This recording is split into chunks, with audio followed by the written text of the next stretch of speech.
The difference in the fault current calculation stems from the differing formulas used. The initial formula considered includes a multiplication factor for the number of conductors per phase, whereas the spreadsheet's version doesn't. The initial formula uses the number of conductors per phase, which results in a higher fault current. The formula including the number of conductors per phase is based on a more comprehensive calculation that accounts for the mutual inductance among the conductors.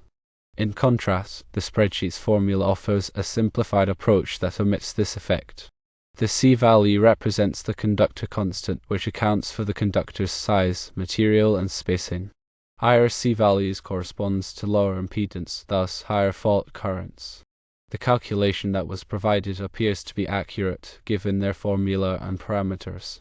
However, the formula doesn't consider mutual inductance between conductors, which may lead to a slightly higher fault current. The difference in the final fault current is due to variations in formulas and the spreadsheet's omission of the mutual inductance effect. While the 3000 to 4000 amps difference is relatively small, it can be crucial for certain applications. Both calculations give reasonable estimates of the available short-circuit current. Accuracy is important by using formulas that takes into account the important factors, for example the number of conductors per phase and mutual inductance.